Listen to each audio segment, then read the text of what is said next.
নমস্কার বন্ধুরা, কাহিনী কিচেনে আপনাদের সবাইকে স্বাগত। আমি একটা ভিডিও করেছিলাম কালকে, যেটা আমি ইউটিউবে ছেড়েছি, ফেসবুকেও ছেড়েছি। তো ওটা আমার প্রথম ভিডিও ছিল। আজকে এটা আমার দ্বিতীয় ভিডিও। আপনাদের অনেক ভালোবাসা পেয়েছি, আরও ভালোবাসা যাতে পাই সেই আশা নিয়ে আমি আজকে আবার দ্বিতীয় একটা রেসিপি নিয়ে এসেছি। তো আজকে আমি যেটা করব সেটা হচ্ছে লাউ পাতার বড়া। তো লাউ পাতার বড়া করতে গেলে প্রথমেই লাগবে লাউ পাতা। এই যে এরকম লাউ পাতা নিয়েছি আমি 10টা। একটা বড় মাপের পেঁয়াজ কেটে এরকম ঝিরিঝিরি করে কেটে নিয়েছি। 2টো ডিম নিয়েছি, একটু চাট মশলা স্বাদের জন্য, চিনি, লঙ্কার গুঁড়ো, লবণ, কালো জিরে, হলুদ, বেসন, কর্নফ্লাওয়ার আর জল। পেঁয়াজটা দিয়ে দিলাম, এতে একটা বড় সাইজের পেঁয়াজ নিয়েছি।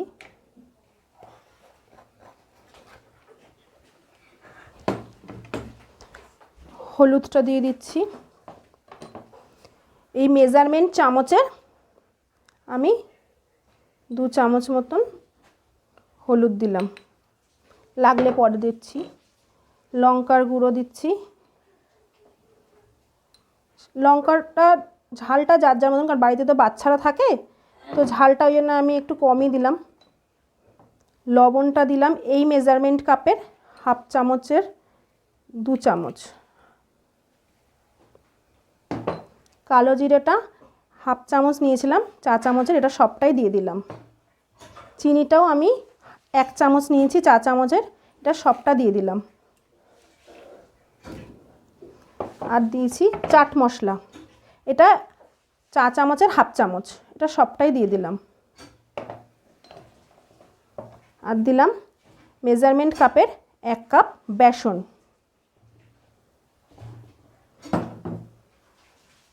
এক কাপ জল। এটা কিন্তু একদম পাতলা পাতলা মাখা হবে না, একটু মানে মোটা মোটা মোটাও ঠিক নয় আবার পাতলাও ঠিক নয়, এরকম মাখতে হবে।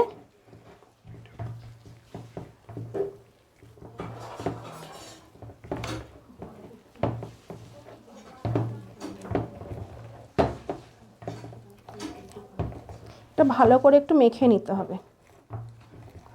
আর এতে দিয়ে দিলাম তারপর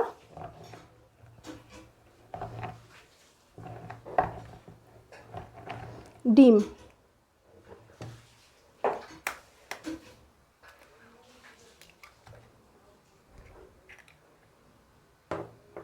দুটো ডিম আমি এতে দিয়ে দিলাম।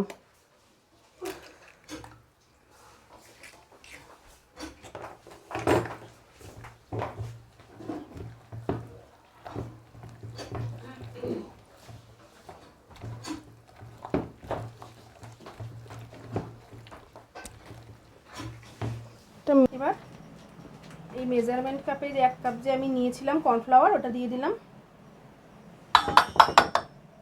দিয়ে আমি অল্প জল দিলাম, দিয়ে একটা ব্যাটার তৈরি করে নেব। একদম পাতলা করব ব্যাটারটা, আমি হাত দিয়েই গুলে নিচ্ছি।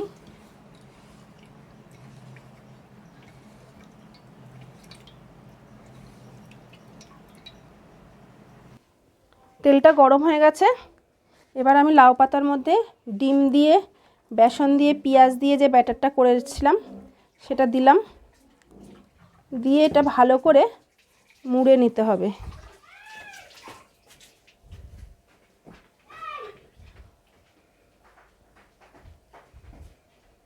নিয়ে কর্নফ্লাওয়ারে একটু এরকম করে নিয়ে আস্তে আস্তে তেলে ছাড়তে হবে।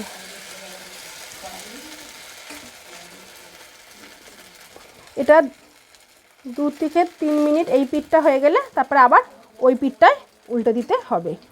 এটা একটা পিঠ ভাজা হয়ে গেছে, এবার আমি এটাকে উল্টে দিচ্ছি। লাল লাল করে ভাজতে হবে। গরম ভাতের সাথে এটা অসাধারণ লাগে খেতে, আর কিছু লাগে না।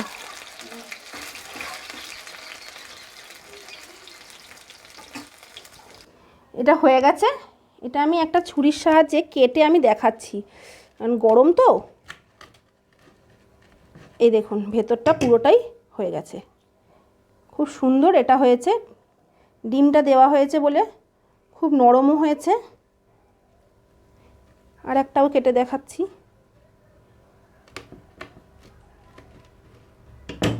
এই দেখুন খুব সুন্দর হয়েছে। লাউ পাতাটাও ভাজা হয়ে গেছে, এটাও সুন্দর হয়েছে।